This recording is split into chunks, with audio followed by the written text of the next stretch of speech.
अपनी अदृश्य शक्तियों से मुक्ति पाएं और समृद्धि को बढ़ाएं। आपका जीवन सफलता एवं असफलता के उतार चढ़ाव की कहानी है। सफलता एवं असफलता जीवन के दो पहलू हैं। शायद ही कोई मनुष्य ऐसा होगा जो कभी असफल नहीं हुआ हो।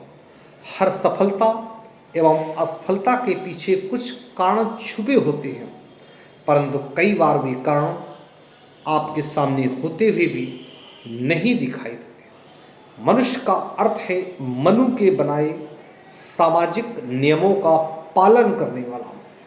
यह एक बुद्धिमान का काम है। मनुष्य अपनी सुविधा एवं स्वभाव के अनुसार कार्य करता है। वह अपने यहाँ कार्य करने वाले अनुभवी व्यक्तियों पर, अपने साझेदार एवं कर्मचारियों पर स्वाभाविक तौर पर विश्वास करता है, और यदि यही साझेदार या कर्मचारी धोखा दे दें तो इसका कारण क्या क्या हो सकता है, यह एक विचारणीय विषय है। अनुभव में आया कि कई बार वास्तु का वातावरण अर्थात जहाँ पर व्यक्ति बैठता है उसके चारों ओर का वातावरण इस धोखे को बढ़ावा देता है। और यदि व्यक्ति अपनी ऑफिस को वास्तु की ऊर्जा की ओर से देखे तो ये पाएगा कि वास्तु नकारात्मक ऊर्जा को उत्पन्न कर रही है। और ऐसे ऑफिस में अलमारियां इस प्रकार से रखी होती हैं कि कमरे में 6 या 7 कोने बना रही होती हैं।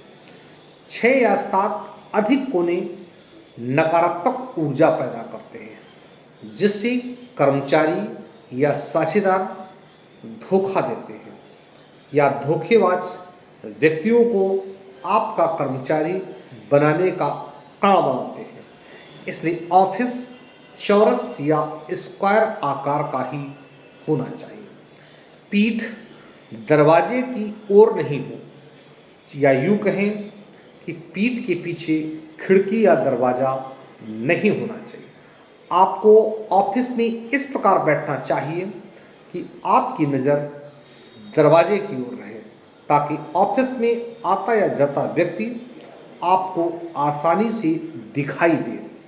आपकी पीठ मजबूत दीवार की होनी चाहिए। आजकल कंप्यूटर का ज़माना है और जिस पर काम करने के लिए ऐसी कुर्सी का प्रयोग किया जाता है जो दाएं एवं बाएं तथा आगे पीछे हिल सके, या यूँ कहें कि वह रिवॉल्विंग चेयर होती है जो वास्तुशास्त्र के नियमों के अनुकूल नहीं है।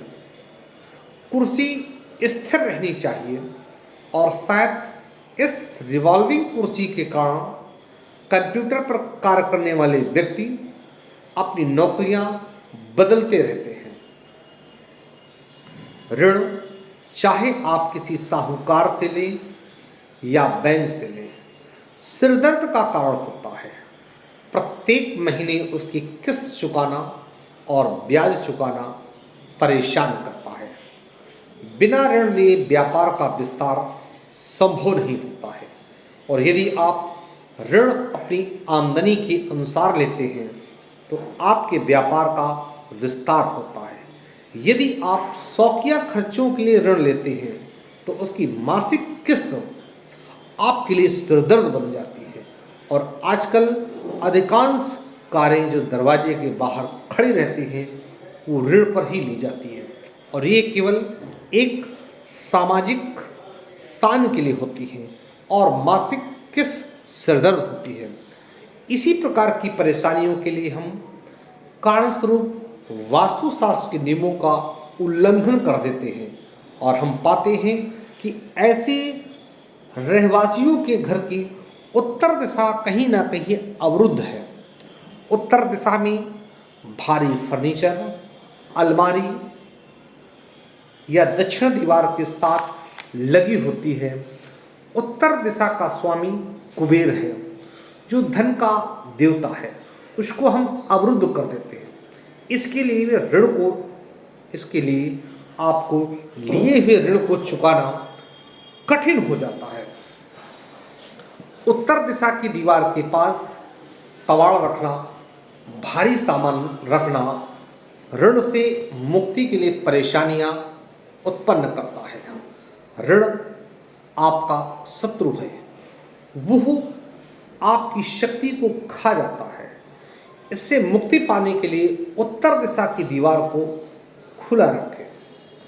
उत्तर दिशा की दीवार के पास भारी वस्तुएं, कबाड़ या खुला होना ही हमारी गरीबी का कारण भी हो जाता है। उत्तर दिशा की दीवार पर घड़ी या कैलेंडर आदि को लगाना चाहिए।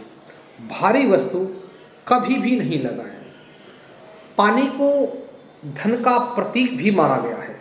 शायद इसी कारण ज्योतिष में उत्तर दिशा पानी को दर्शाती है।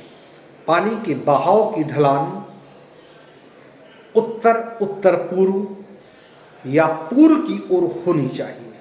पानी की ढलान कभी भी दक्षिण दक्षिण पश्चिम दिशा की ओर नहीं होनी चाहिए। और यदि पानी का बहाव दक्षिण पश्चिम दिशा की ओर है तो धन का रोग या मुकदमों के ऊपर व्यर्थ व्यय होता है। इसलिए आप अपने चारों ओर वास्तुशास्त्र के नियमों का ध्यान न करके अपने ऑफिस को बनाएं और समृद्धि पाएं। मैं कानपुर से पंडित दीपक पांडे, ज्योतिषाचार्य व वास्तुशास्त्र विशेषज्ञ, 9305 360 382।